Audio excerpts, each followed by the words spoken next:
শুনলেন তো শঙ্খধ্বনি?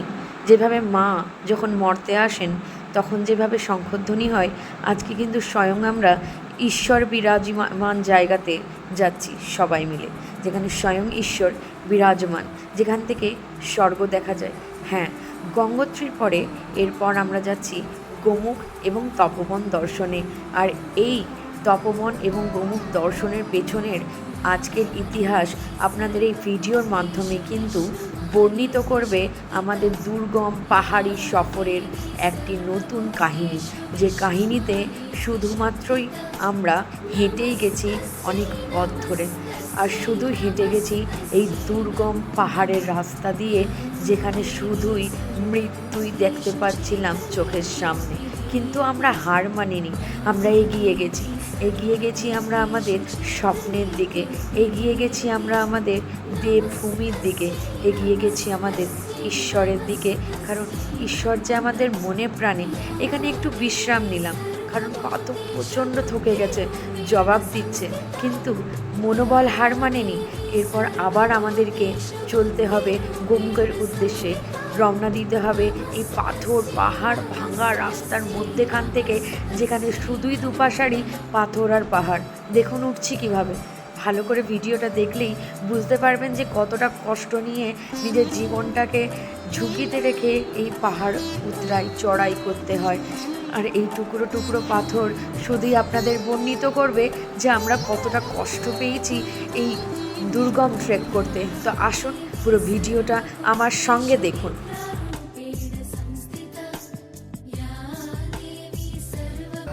करम जिसे पुकारे वो पहुँचे गंगा किनारे। न कर मैली तो गंगा तन धोए मन तो गंदा। पलट के फिर नानी बोली बात और बहता पानी। न कर मैली तो गंगा तन धोए मन तो गंदा।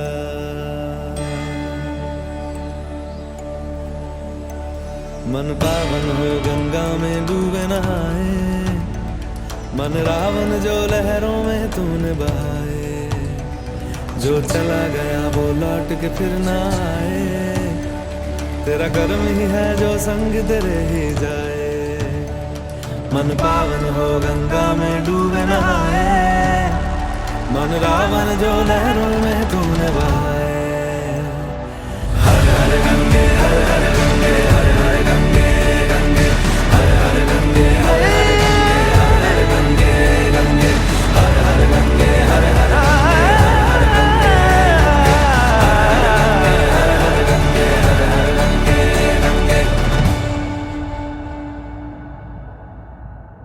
जो पास तेरे वही तेरा, बाकी सब मोह का फेरा।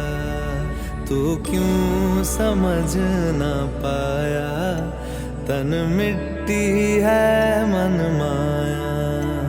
भगवा चोला तन पे जो तू ओढ़े, हर चोला तो जाएगा पीछे छोड़े।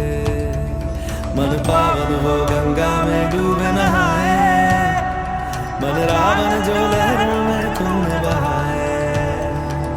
हर हर गंगे हर हर गंगे हर हर गंगे गंगे हर हर गंगे हर हर गंगे हर हर गंगे गंगे हर हर गंगे हर हर गंगे हर हर गंगे गंगे हर हर गंगे हर हर गंगे हर हर गंगे गंगे हर हर गंगे हर हर गंगे हर हर गंगे गंगे हर हर गंगे हर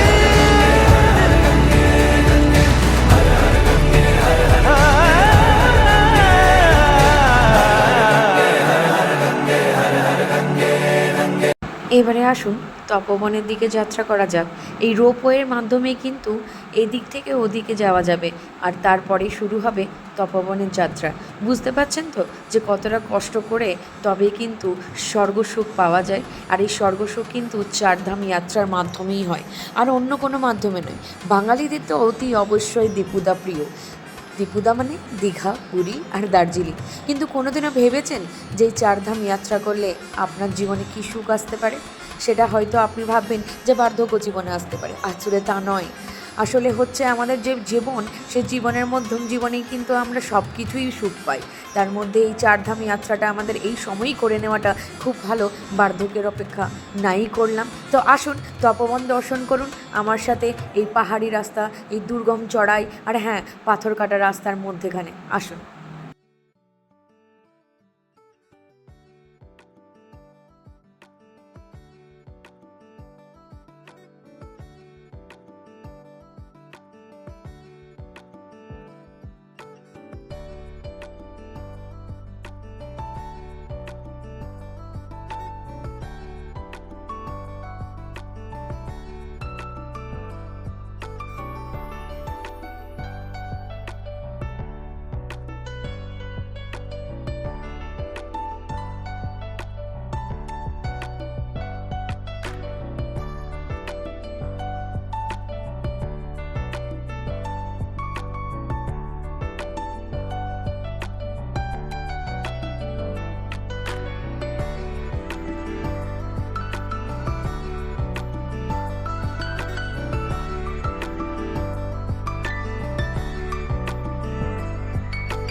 কি সুন্দর না জায়গাটা!